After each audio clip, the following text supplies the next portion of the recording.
यादव जाति क्या है, उसकी हैसियत क्या है पशुपालक की? आप यादव होकर कह रही हैं कि यादव की हैसियत क्या है? क्या हैसियत है जी? एक लालू प्रसाद यादव देश के बिहार के मुख्यमंत्री निकल गए, देश के रेलवे मंत्री निकल गए और कुछ यादव निकल गए, तो सारा यादव की हैसियत उतना हो गया? ये भूल जाइए आप। अरे देश हमारा, बहुसंख्यक हम, यहाँ के मूल निवासी हम, और हर जगह हम ही रोना हम ही को पड़ेगा। नीतीश जी मान लीजिए बैकवर्ड हैं, लालू प्रसाद यादव जी बैकवर्ड हैं, चाय बेचने वाले हमारे देश के प्रधानमंत्री बैकवर्ड हैं, तो उनकी जो सोच है, ठीक है वो बैकवर्ड है मानते हैं, लेकिन रहते कहाँ हैं? ये लोग क्या किए ना कि राजनीति में आए, लोहिया जी के नाम पर राजनीति में आए, तो फिर पूंजीवाद में फंसे, पूंजीवाद से मनीवाद में गए, और इससे कहाँ चले गए? मनुवाद में। ये जो आईएएस है कैसे बन गया? कौन? ये जो लेटरल एंट्री से आईएएस बना है, अच्छा, ये कैसे बन गया? क्या ये होनहार लोग थे? क्या इसमें ओबीसी है, क्या एससी है, क्या एसटी है? माने इस देश में पंडितों की दर्द सबका दर्द है, और एससी एसटी ओबीसी के लोगों के दर्द किसी का दर्द नहीं है। एक भी पार्टी में समाजवादी लोग नहीं है, और नहीं समाजवाद जिंदा है। अपने इतिहास को जानिए। जो अपना इतिहास नहीं जानता है वो इतिहास नहीं बना सकता है। आप अपना इतिहास जाने।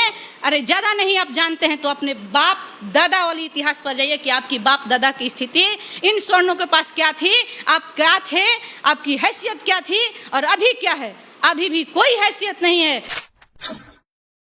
आज हमारे साथ बात करने के लिए अनीता यादव हैं, जो कि रोहतास राजपुर की पूर्व प्रमुख भी रह चुकी हैं, और इनको शाहबाज शेरनी के नाम से भी जाना जाता है।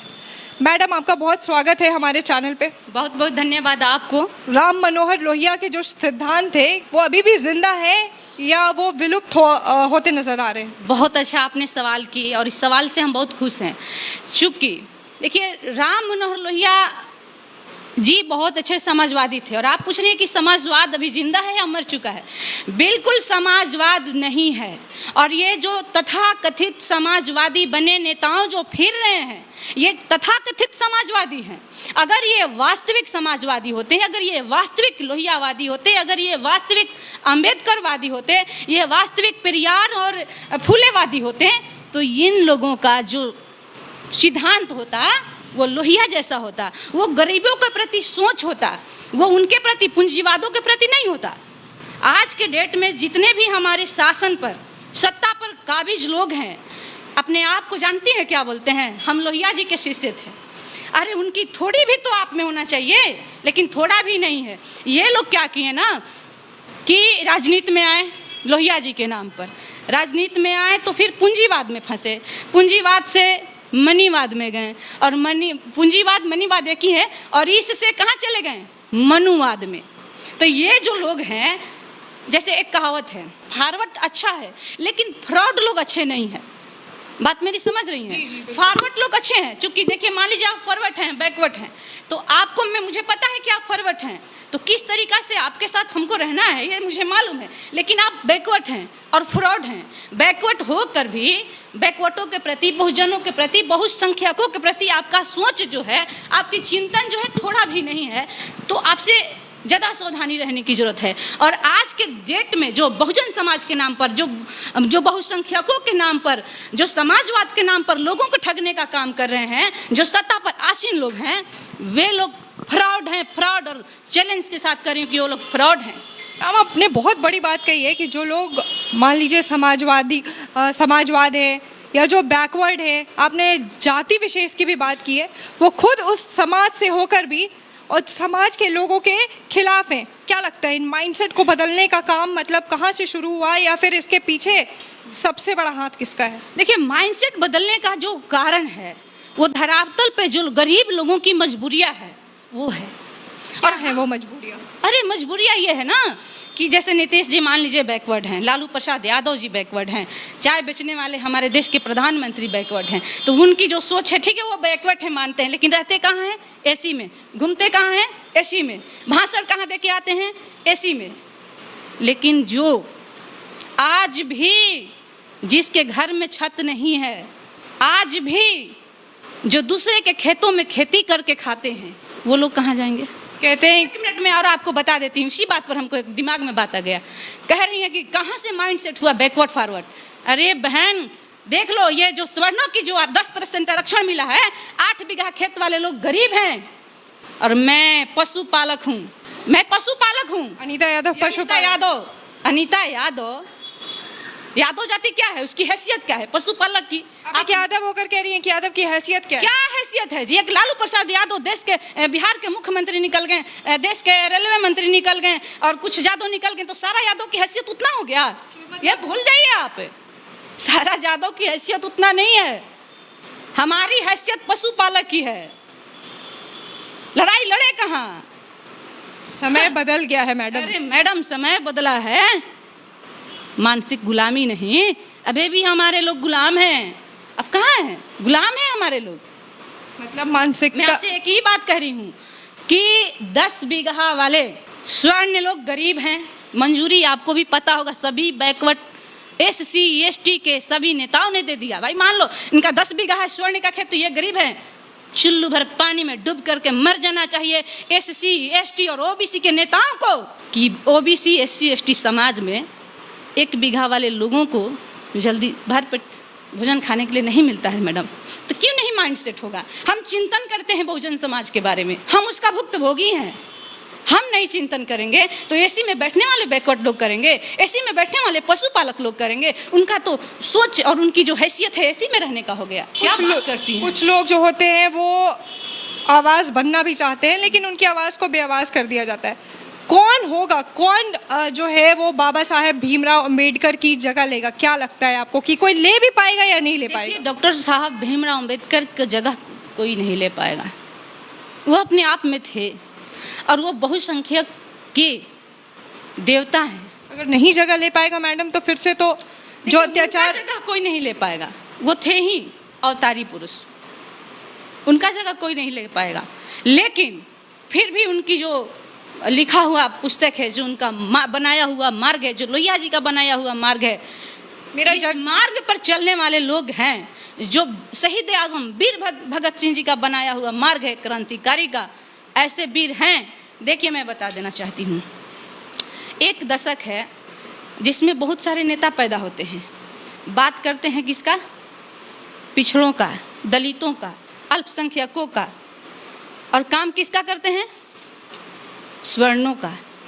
बात करते हैं बैकवर्ड, पिछड़े, दलित, मुस्लिम, अकलियत, जाएंगे तो लंबा लंबा फेंकेंगे। पिछड़ा, अति पिछड़ा के नेता हैं, पिछड़ा का नेता है। काम किसका? स्वर्णों का। पार्टी में ज्यादा है कौन? स्वर्ण लोग।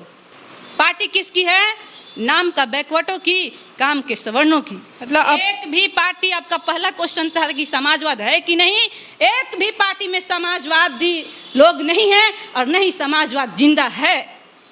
समाजवादी लोग तो, अब आप बिहार की बात करें तो राजद में विलय हो रहा है। क्यों राजद में क्यों विलय? देखिए ठीक है, समाजवादी तो कभी विलय होता नहीं है, समाजवादी लोग विलय होते ही नहीं है। जहाँ समाजवादी लोग रहते हैं ना, वो किसी का बात उतना नहीं मानते ना किसी में विलय करते हैं। समाजवादी लोग विलय नहीं करते हैं। समाजवादी एक विचारधारा है जो कभी विलय होगा नहीं। आज मान लीजिए कि विलय कुछ लोग हो रहे हैं, समाजवादी विचारधारा नहीं हो रहा है। समाजवादी के मानने वाले लोग हो रहे हैं। जो देखिए, हम मान लीजिए कि समाजवादी आज मान रहे हैं, हम समाजवाद को छोड़ेंगे तभी ना कहीं विलय होंगे। तो वो समाजवादी को छोड़ चुके हैं, समाजवाद को छोड़ चुके हैं, लोहिया जी के मार्ग को छोड़ चुके हैं, और कहीं ना कहीं उनको कुछ मोह होगा आगे की, अपने सेट करना चाहते होंगे बेटा बेटी ये सब लोगों को, जैसे लालू जी सेट किए हैं, हमारे शाहबाद की कांति सिंह सेट की, ये सब ऐसे ऐसे सेट करना चाह रहे होंगे। बात साफ एकदम चैलेंज के साथ। इन विचारधाराओं को छोड़कर वो किसी लालच में या किसी मोह में मतलब बिल्कुल विलय कर रहे हैं। देखिए आज के डेट में जो राजनीति है वो पैसों की राजनीति है, गरीबों की राजनीति नहीं है, पैसों की राजनीति है। एक दिन भी किसी पार्टी का कार्यकर्ता नहीं रहा है, वो आवाज उठाने का उसके पास क्षमता नहीं है, लेकिन टिकट मिल जा रहा है। अब बताइए उसका सुराग कहाँ से है? कहाँ से सुराग है? किसकी ओर इशारा कर रही हैं आप? किनको टिकट मिल गया? सबको, सारे पार्टी के लोगों की मैं बात कर रही हूँ। मतलब जितने लोगों को टिकट मिला है वो कहीं ना कहीं दाल में कुछ काला है जैसा कुछ तो नहीं है? बिल्कुल दाल में। देखिए ये आज के राजनीति नहीं है, गुलामगिरी है। आप गुलामगिरी कीजिए, पैरों को पूजिए, तलवा को चाटिए, वही आज की राजनीति में देशभक्ति है। तो जिन लोगों को टिकट मिला है उनको तलवा चाटना पड़ा हो या किसी तरीके की चापलूसी करनी पड़ी होगी। एकदम आज के डेट में कोई नेता नहीं है, एमएलए है, एमपी है, लेकिन नेता कोई नहीं है। आप देखिए ना, नेता है कौन? क्यों? जिताती तो जनता ही है ना उन लोगों को। देखिए, जनता जिताती है, जनता को भ्रमित किया जा रहा है ना। जनता देखिए, आज के समय में जो ऑनलाइन पढ़ाई चल रहा है, आप बताइए कितने घरों में मोबाइल होगा? बात समझ रही हैं? कितने घरों में मोबाइल होगा? तो जिनके घरों में मोबाइल नहीं है तो वो अनपढ़, उनकी जितने साल में ऑनलाइन पढ़ाई चला उतना साल का जो क्लास का जो नॉलेज है, कोर्स है, वो तो समाप्त। तो मानसिक विकलांग, शैक्षणिक विकलांग, ये सरकार का नीति है, समझ गए। और जो बैकवर्ड के नेताएं हैं, जो SC ST के नेता है, बिल्कुल बिल्कुल ये लोग अभी के डेट में तालवे चाटने वाले लोग हैं। कोई क्रांतिकारी नहीं है, कोई बहुसंख्यक नहीं है। मैम, आप ये कह रही हैं कि विकलांग हो गए हैं, शैक्षणिक तौर पे, आर्थिक तौर पे लोग विकलांग होते चले जा रहे हैं और असली मुद्दों से भटकते जा रहे हैं। उत्तर प्रदेश के चुनाव की मैं आपसे बात करूंगी। जनता ने इन सारे मुद्दों को खारिज करते हुए एक बार फिर से सत्ता का कमान उसी सत्ताधारी दल को सौंप दिया।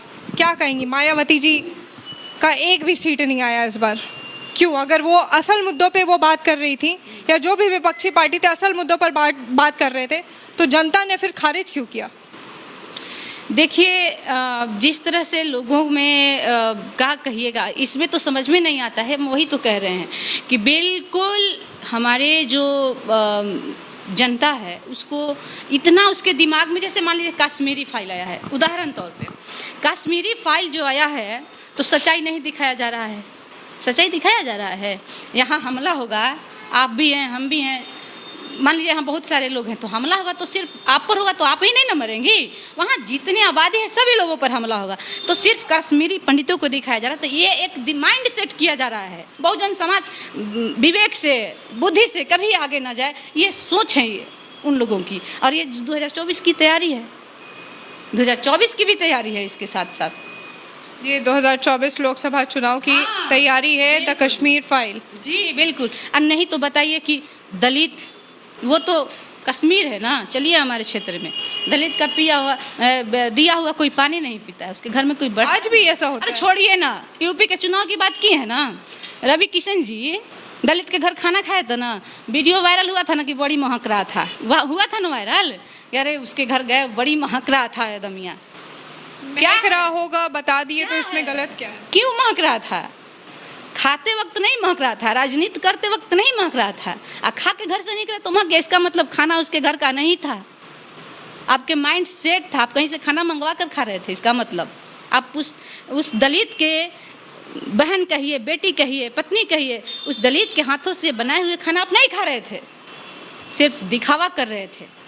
और हमारे भी लोग वैसे ही हैं, दिखावे के चक्कर में आ जाते हैं, आ जाते हैं। गलती कहें या कमियां जो है वो घर में ही है। हाँ, घर में भी है।